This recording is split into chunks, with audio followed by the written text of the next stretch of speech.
they are sort of the highlights of the main points, and we try to summarize key aspects of our study. So we talked about mediumship, and mediumship, as we've mentioned several times during the course, mediumship is an organic faculty. It is something that we have a predisposition. It's not only a natural preparation we've had in terms of our spirit, but also an organic predisposition. And just as any other faculty that we have, we'll see that we can make good or bad use of it. If we actually make the effort to improve, we can get better results. But regarding mediumship, it has several aspects that we have to look after to be sure that we are going the right way in making good use of the faculties that we have received. So mediumship allows us, we incarnate, to enter into contact with discarnate beings, to capture their thoughts and sentiments, not just ideas, but also what they are feeling, and to then retransmit them to others. We can look at these sentences in two parts. First, we can talk to discarnate beings to capture their thoughts and sentiments. And what is the purpose of that?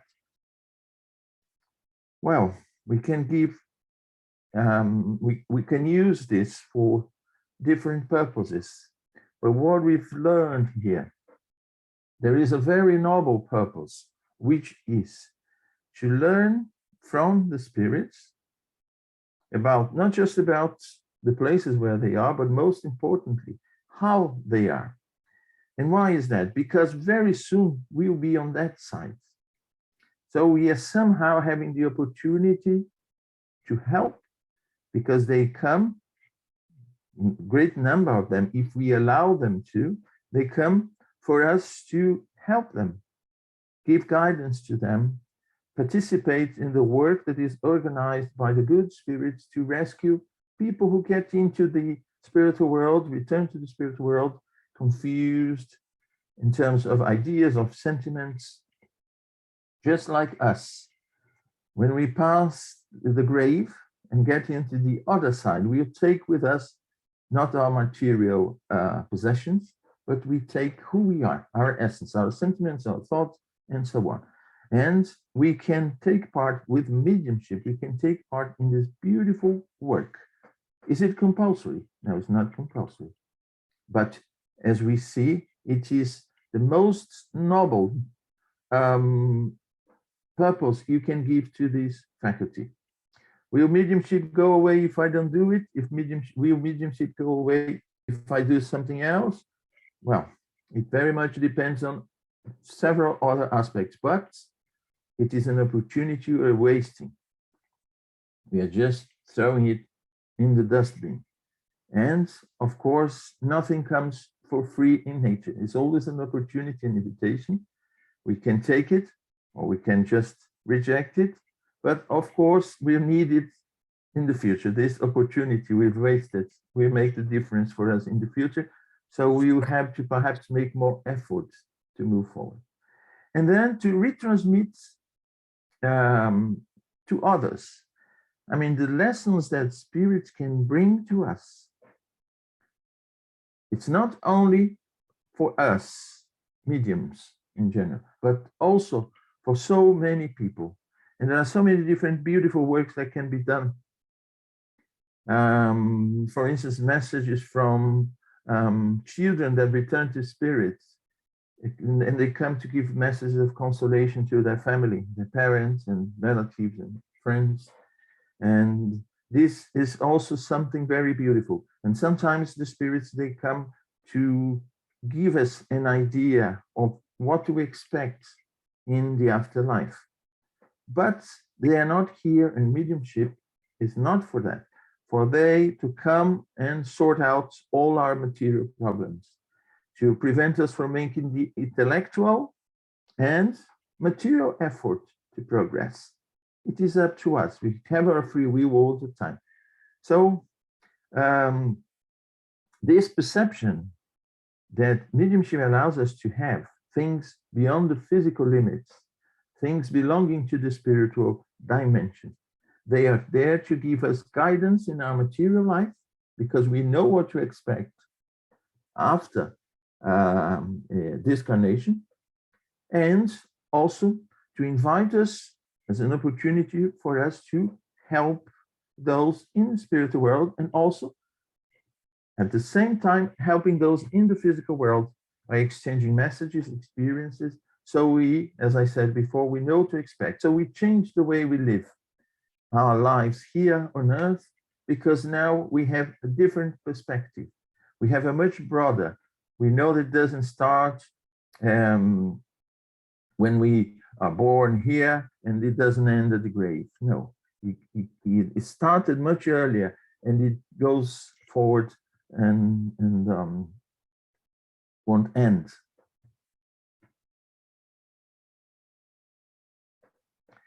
So it's not a merit. We can say, oh, medium, they are the chosen ones. They are special people in the sense of, oh, you know, they are superhumans or so on. No, they are just normal people with, we could even say, with a physical predisposition that allows them to enter into contact with discarnate beings, have a perception of the spiritual world. And it's independent of their moral qualities. Because someone may be very bright, very intelligent, but it doesn't mean that that person is morally evolved. We've seen so many people, bright people, in crime, and they use their intelligence actually to for a not that good purpose. So it's the same with mediumship. Being a medium is not a stamp that says we are good people. No, we have an opportunity. We have this faculty. So mediums, they have no reason to be prideful or vain. It's just, as I said before, an opportunity. And mediums have to be extra careful because mediums are exposed more than just the ordinary people with with mediumship not that clear. They are exposed to the influence of spirits. That's why they have to be on guard all the time, more than just the general people who do not show clear signs of mediumship, although we are all mediums. So the mediums who show moral weakness, they frequently fall victim of obsessions. Why is that? Because they have stronger links, contact with spirits.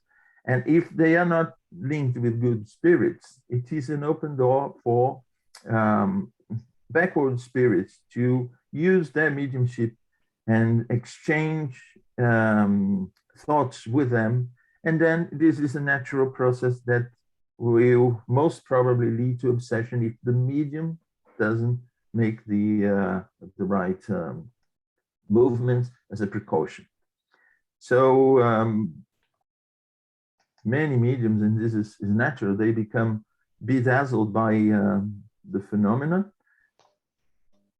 But the important thing is not the phenomena itself, it's the enlightenment and moral transformation of humanity. So when I said in the previous slide that the spirits, they come to give us guidance, give us orientation, and it's not just for the medium, but for, you know, whoever can benefit from that. And you see from the great mediums, and for us Brazilians, the great example is Chico Xavier. He received so many books through his mediumship, and these books are just giving hope, consolation, guidance, information to people so that they can adjust the way they live and prepare themselves towards this pathway of enlightenment. And this is the purpose of life, for us to progress, to improve as spiritual beings. And whatever can help us in that direction is very much welcome. And that's why mediumship becomes so important. It is a channel of exchange between the two worlds. So mediums must always be careful to make sure that their mediumic abilities are not misused, either by themselves or others. We can imagine that, nice car. We switch it on, we turn the engine on and open the door and leave the car there. Who is going to use that car? Well, if I'm not using the car, if I don't make sure that someone I know and trust is going to use that car, someone else may just jump in and, drive the car. And that's what happens if we are not careful with the mediumship. We can make the choices regarding what to do with our mediumship. Yes, we can, but we have to be prepared for the choices that we make. You're going to be later, going to see later that Leon Denis emphasizes very much that when we use our mediumship to tune in with high level spirit, we naturally get a protection around us. We get we are part of a flow of energy that comes from high above. And then we are part of this process. So, so those who possess mediumship, they are at greater risk of feeling inferior influences due to the ease with which they tune in with the spiritual dimension. And the application of a mediumship. So people who use their mediumship well, they may be known as saints. We've known through our histories, and they have different denominations. They were called different names depending on the culture, the time, and the religion they were in. But in Western society, we generally call them saints, prophets, missionaries, and so on. Those prophets we see in the Bible, for instance, they were all mediums, and they received through mediumship information, or they were part in the phenomena that took place at their time, visions and all sorts of things. The famous case of Saint Anthony of Padua, that he was in one place, but then he was also witnessing at his father's judgment. He was in court, and then he went there. Everyone saw him in another city, and then he was in fact somewhere else. So we see all sorts of mediumistic phenomena taking place throughout history with different names. And then comes the question: is mediumship something good or something bad? Yes, and the answer is as any other human faculty, any faculty, possession, everything that we have, not just faculty. Some people say, well, wealth is not good. Wealth may be a doorway to hell, some people say. Well, is that true? The answer is very much the same we have in everything that we possess, be it material or in terms of faculties. As any other human faculty, mediumship is subject to the free will of the person who possesses it, and can consequently become a pathway to redemption or a pathway to great sufferings. Some people, they talk very easily. They are very much, how do I say, good with words, and they captivate people, and they can make good or bad use of that as well. So mediumship is exactly the same. But the point is, with mediumship, once we choose one way of using our mediumship, immediately we attract around us the spirits who think alike. That's why we have to be so careful. If we make good use of our mediumship, good spirits will be assisting us. But if we decide to go a different way and misuse the mediumship, or not give a noble purpose for our mediumship, the exercise of our mediumship, we end up with evil company. Oh, does it mean that if I'm not a medium and I'm not using it, I'll be surrounded by evil spirits? Not necessarily. We'll all be surrounded by spirits all the time.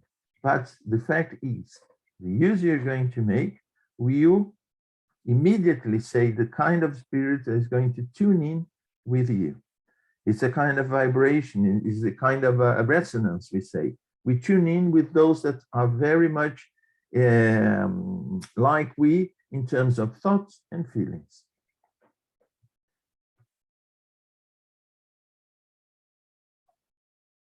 In the book Into the Unseen by Leon Denis, he says that humanity has in its hands a powerful tool for renewal. This is the key point. Why mediumship? Why the good spirits trouble themselves to come and talk to medium? Sometimes mediums that are not morally that evolved, but they give way, they give the opportunity for good spirits to bring a message. And why are they bothered to do that? Because it is a powerful tool for renewal. And what we need on earth here, we spirits, under the material conditions that we find ourselves, don't forget we are spirits.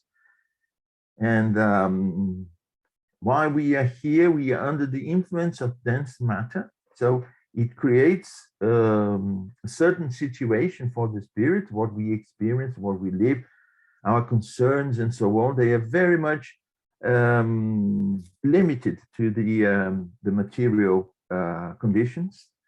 And it is important under these conditions, like putting the, an iron plate and heat it up. So while it's hot, it's malleable.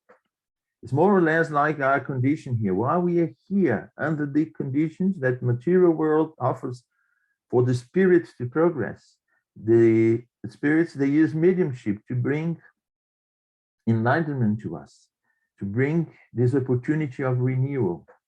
So that's why mediumship shouldn't be wasted with other things. News from relatives, just because I want to know, something very common, something without a real purpose for that. In some cases, yes, it's good to have news from our relatives, deceased ones, and so on. But the main purpose should be renewal. So there is a never-ending source of energy coming from the spiritual worlds, and when we make use of these forces, we are shielded from evil. And that's exactly what I said before. When we choose to be with these good energies, this in tune with the source of energy, you are naturally shielded to other influences. And we are able to place ourselves above many material conflicts that surround our daily lives. This is very important. The material world is where we are at the moment. It has its influences on us. We have our ups and downs. All this is natural, but we somehow are protected from the great damage that the surrounding can cause on us. Not just in physical terms, but I'm also talking about in terms of in spiritual terms. So within Spiritism, the training and education of mediums is of capital importance. And without elevation of thought, morality, and disinterestedness in any personal gain, mediumship constitutes a danger. Again, the fact that we charge or not for our mediumship will actually create a situation where we may attract to us spirits who are very much interested in the material aspect of mediumship, in material gain and so on. So it may create difficult situations for the medium, again, because the medium has a channel that is open. And somehow, if it's not used by good spirits, when the purpose is good, it's going to be assisted by not that good spirits, sometimes evil spirits, depending on the purpose that we give to our mediumship. So as Kardec says, the medium who has been forged by the teachings offered by Spiritism does not only become a better medium, but most of all, a better Christian. And then this is one aspect, because we've talked about the faculty, the purpose we give to the faculty. And we'll see in a minute the importance of the medium working with himself or herself. So the careful preparation of the medium ensures that mediumship becomes the ticket to an illuminated journey, ensuring the medium a safer and easier route towards the spiritual development. So the medium has to be careful regarding the use of his or her mediumship, but also take this opportunity to improve in spiritual terms, to make this inner reform, to try to rid him or herself from the vices from the past and then exchange that for virtues. And it also leads the medium away from false illusions and helps them to avoid the many traps prepared by the enemies of goodness and light. We know that there's always this movement by those who are against any progress of anyone. So whoever decides to make this effort to progress will encounter a natural resistance. That's why we have to be perseverant. That's why we have to develop not just the will to be better, but also to get the strength, the means to gain strength to overcome the difficulties that are natural of the process. We don't gain anything. If we want to gain some muscle, we have to undergo hard exercises with weights, and not just one session, 2 sessions. We have to do that over a long period of time.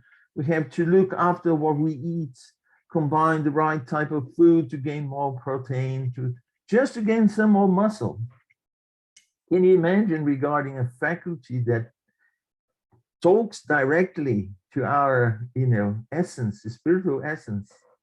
So it's not just, oh, I want to be good, that, we immediately become good. It is the first step, but it's the first step of a long way, and we need to be conscious, aware of that. We need to persevere, we need to move forward.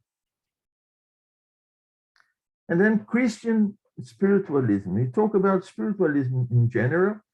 And so what I want to say here is that, because someone could say, well, if I'm not Christian, can I be a spiritist medium, or a medium according to Spiritism? Because the Spiritism uses the moral codes, is the gospel of Jesus, the message of Jesus. But I'm not Christian. Doesn't matter. What Jesus came to tell us, we will also find the essence we find in different religions, in different philosophies. They are there, not in all, but there are many serious philosophies, and what they teach is in essence very much the same that Jesus came to tell us. We know that he sent so many people who were working with him to different parts of the world to give the same message at different times, according to different cultures, different understanding of those groups of people at that time. So we know that the message is around, and truth reveals itself in different ways, but it is the same truth. So what is important when say Christian spiritualism is to use the Christian values. The medium has to use the Christian values, pursue them, try to evolve, as I said before, get rid of vices, of imperfections, and work hard, really hard, to gain some virtues. And if we take the message of Jesus, we can summarize in the great, or the greatest of all commandments: love God above all things and your neighbor as yourself. We find this in many religions, in many philosophies that have this same message. The essence is that to love the supreme being and to spread its love around us to our brothers and sisters at the same level. We have to love ourselves and we have to love others. Apply that to your daily life, and you're making sure that each day will be slightly bit better than you were the day before. So to be a Christian, a medium, is basically to be a medium that follows these precepts, the greatest of all commandments. As Jesus said, all the prophets and all the laws are in this. He presented them as 2 commandments, but I would say is in this general commandment, which is love God above all things and your neighbor as yourself. Everything else is the consequence of this. And if the medium doesn't do that, as it's said here at the bottom, an untended soil only produces weeds, whereas cultivated land produces rich grain. The same goes for mediumship. The mediumship is no different than any other faculty in terms of using the faculty to improve. And it's very much like a piece of land that we have. If we leave unattended, we'll find weeds. If we cultivate it with care and love and perseverance, one day we will reap rich grain. And that's what we should do with the mediumship. Sorry, I forgot to display the one at the bottom. And that was it. Mediumship with love, mediumship with responsibility, and mediumship with care, especially with us. If we have this faculty, we have to be very careful, because we are the ones who are going to reap whatever we have sown today.